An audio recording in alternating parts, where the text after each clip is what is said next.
Today, we're jumping into one of the coolest tools in all of ecology, something that helps us understand the very architecture of life itself. We're going to break down how you can actually visualize the structure of an entire ecosystem from a tiny blade of grass all the way up to a top predator. I mean, really think about that for a second.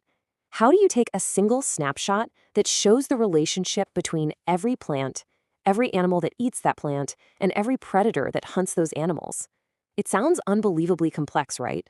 Well, it turns out there's a really clever way to pull it off. So here's our game plan.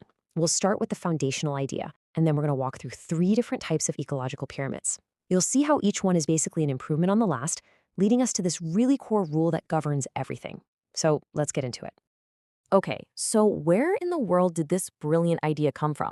Using a pyramid to represent a whole ecosystem. Let's go all the way back to the beginning. Way back in 1927, an ecologist named Charles Elton had this revolutionary thought. He proposed this graphical pyramid to show the who eats whom structure, what we call trophic levels. You've got the producers, like plants, making this huge base, and then you just stack the layers of consumers right on top. It was such a simple idea, but unbelievably powerful. All right, so the very first, most intuitive way you'd think to build one of these is just count things. Count up all the organisms at each level. And that gives us what we call the pyramid of numbers. And you know what? In a typical grassland, this works perfectly.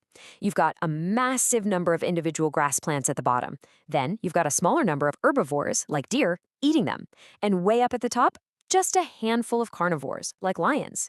It creates that classic, perfect, upright pyramid shape we'd expect to see. But of course, nature just loves to throw us a curveball. What happens when the simple counting method gives you something that, well, doesn't look like a pyramid at all? Check this out.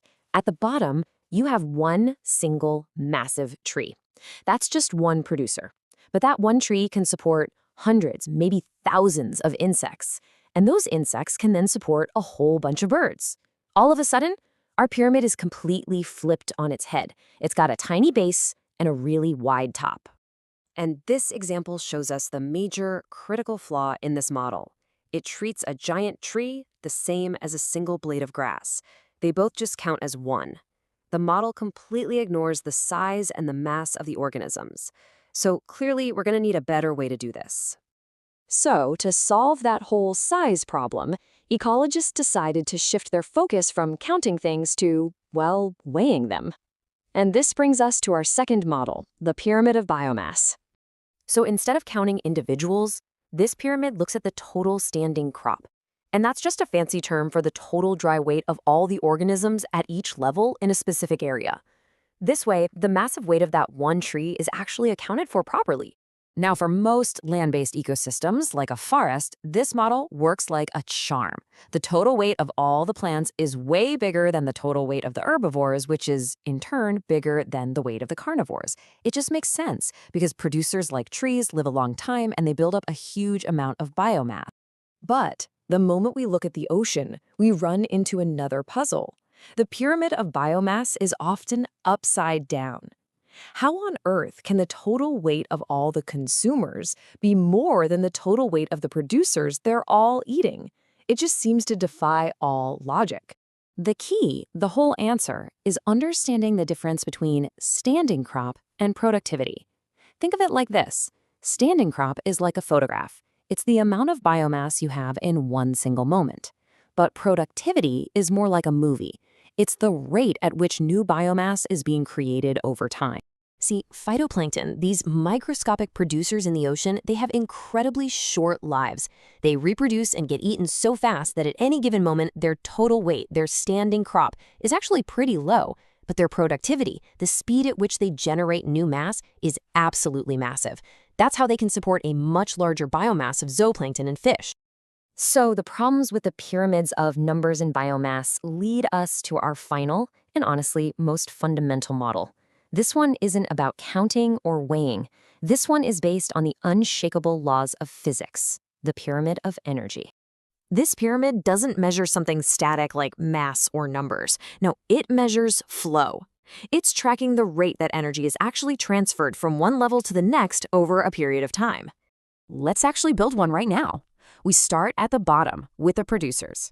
Let's just say they capture 10,000 kilocalories of energy from the sun. Now, when herbivores eat those plants, only a small fraction of that energy actually gets turned into their own bodies. We see a huge drop down to just 1,000 kilocalories. And when the carnivores eat the herbivores, you guessed it, the same thing happens. We see another massive loss of energy, with only about 100 kilocalories making it to this level. And this brings us to the single most important rule of all. The pyramid of energy can never be inverted. It's impossible. Why? Because you can't create energy out of nothing. At every single step up the food chain, a huge amount of energy is lost as metabolic heat. That's a direct result of the second law of thermodynamics. The flow is always one way and always gets smaller as you go up. So this massive, consistent drop in energy at each step isn't just random. Nope, it's governed by a really fundamental ecological principle. It's known as Lindeman's 10% law. And as a general rule of thumb, it just means that only about 10% of the energy from one level is actually stored as biomass in the next level up. So where does the other 90% go? Well, it's used for all the stuff that life requires, moving, breathing, reproducing, and it's ultimately lost as heat. This law is what's behind that classic pyramid shape we always see. Wow, okay, we have covered a lot of ground, so let's bring it all together and compare these three models side by side, just to really lock in the key takeaways. This table really sums it up perfectly. The pyramid of numbers just counts things. The pyramid of biomass measures the dry weight, that standing crop. And the pyramid of energy tracks the flow of energy. And as we've seen, yeah, the first two can get flipped upside down in some weird cases. But the pyramid of energy, that's the most reliable, the most fundamental of the three. And it's always, always upright. And that leaves us with one last really important thought. The pyramid of energy shows us in no uncertain terms that top predators are surviving on a tiny, tiny fraction of the original energy that came from the sun. So I'll just leave you with this question.